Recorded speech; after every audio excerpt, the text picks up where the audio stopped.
আল্লাহ তাআলার কাছে আল্লাহ তাআলার নিকটে একান্ত সাক্ষাতে গেলেন, তখন হুজুর পাক সাল্লাল্লাহু আলাইহি সাল্লাম কি হাদিয়া নিয়ে গেলেন? হুজুর পাক সাল্লাল্লাহু আলাইহি সাল্লাম যখন গেলেন আল্লাহ তাআলার একেবারে নিকটে গিয়ে যখন বসলেন, তখন হুজুর পাক সাল্লাল্লাহু আলাইহি সাল্লাম বললেন, আত-তাহিয়াতু লিল্লাহি ওয়াস-সালাওয়াতু ওয়াত-তাইয়্যিবাত, যে আমার সমস্ত নামাজ, সমস্ত শারীরিক ইবাদত, সমস্ত মালি ইবাদত, আমার জিন্দেগীর যত ইবাদত আছে সমস্ত ইবাদত আপনার জন্য হাদিয়া স্বরূপ নিয়ে আসছি। এই যে আমরা নামাজ পড়ি এত কষ্ট করে, নামাজ কার জন্য পড়ি? আল্লাহ তাআলার জন্য। আমরা এত কষ্ট করে রোজা রাখি, কার জন্য রোজা রাখি? আল্লাহ তাআলার জন্য। এই রোজাটা একমাত্র আল্লাহ তাআলার জন্য। সামনে আমাদের রমজান মাস আসতেছে, এই রমজান সম্পর্কে আল্লাহ পাক রব্বুল আলামিন হাদিসে কুদসির ভিতরে বলেন, আস-সাওমু লি ওয়া আনা আজজি বিহি, যে রোজাটা হলো আমার জন্য এবং এই রোজার প্রতিদান আমি আল্লাহ তাআলা নিজেই দিব।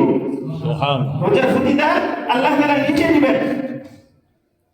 যখন হুজুর পাক সাল্লাল্লাহু আলাইহি সাল্লাম মিরাজে গেলেন, মিরাজে গিয়ে আল্লাহ তাআলার জন্য হাদিয়া নিয়ে গেলেন, আত-তাহিয়াতু লিল্লাহি ওয়াস-সালাওয়াতু ওয়াত-তাইয়্যিবাত। তখন আল্লাহ পাক রব্বুল আলামিন হুজুর পাক সাল্লাল্লাহু আলাইহি সাল্লামকে সালাম দিলেন, আসসালামু আলাইকা আইয়ুহান নাবিয়্যু ওয়া রাহমাতুল্লাহি ওয়া বারাকাতুহু, যে আসসালামু আলাইকা আইয়ুহান নাবিয়্যু, হে আমার প্রিয় বন্ধু আপনাকেও সালাম, ওয়া রাহমাতুল্লাহি ওয়া বারাকাতুহু, এবং আপনার উপর রহমত এবং বরকত নাযিল হোক। তখন হুজুর পাক সাল্লাল্লাহু আলাইহি সাল্লাম উম্মতের দরদি, হুজুর পাক সাল্লাল্লাহু আলাইহি সাল্লাম যত বিপদের ভিতরে, যত পেরেশানির ভিতরে থাকেন, একমাত্র সবসময় উম্মতের পেরেশানির ভিতরে থাকেন। কাল কিয়ামতের ময়দানে যখন সমস্ত মুসলমান, সমস্ত নবীরা ইয়া নাফসি বলতে থাকবেন, তখন আমাদের নবী একমাত্র নবী বলবেন, ইয়া উম্মতি। এই কঠিন মুহূর্তেও হুজুর পাক সাল্লাল্লাহু আলাইহি সাল্লাম আমাদের জন্য পেরেশানি করবেন। তখন হুজুর পাক সাল্লাল্লাহু আলাইহি সাল্লাম আল্লাহ তাআলার আরশে আজিমে গিয়ে আমাদের কথা ভুলেন নাই। হুজুর পাক সাল্লাল্লাহু আলাইহি সাল্লাম সেখানে গিয়ে বলছেন, আসসালামু আলাইনা ওয়া আলা ইবাদিল্লাহিস সালিহিন, যে এই দোয়ার ভিতরে আমি আমার উম্মতকে শামিল করে নিয়েছি, যারা নেক বান্দা তাদেরকেও আমি শামিল করে নিয়েছি। তখন ফেরেশতারা বলে উঠলেন, আশহাদু আল্লা ইলাহা ইল্লাল্লাহু ওয়া আশহাদু আন্না মুহাম্মাদান আবদুহু ওয়া রাসূলুহু।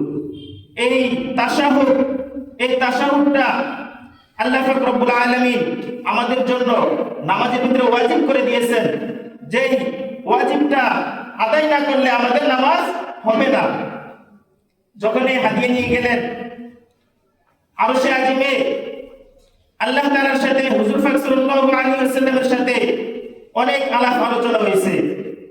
সেখানে আল্লাহ পাক রব্বুল আলামিন হুজুর পাক সাল্লাল্লাহু আলাইহি ওয়াসাল্লামকে বলেছেন যে আমি আপনার সমস্ত উম্মতদেরকে জান্নাত দান করব। সমস্ত উম্মতদেরকে জান্নাত দান করবেন। আমাদের সমস্ত উম্মতে মুহাম্মদীকে হুজুর পাক সাল্লাল্লাহু আলাইহি ওয়াসাল্লাম সুপারিশ করে জান্নাতে নিয়ে যাবেন। হুজুর পাক সাল্লাল্লাহু আলাইহি ওয়াসাল্লাম বলেছেন, কুল্লু উম্মতি ইয়াদখুলুনাল জান্নাতা ইল্লা মান আবা, যে আমার প্রত্যেক উম্মত জান্নাতে প্রবেশ করবে। সাহাবায়ে কেরাম জিজ্ঞাসা করলেন, ইল্লা মান আবা, এই আবা যে বলছেন, আবা কাহারা? হুজুর সাহাবায়ে কেরাম জিজ্ঞাসা করলেন, কি ইল্লা মান আবা, আপনি যে আবা বলছেন তারা কে?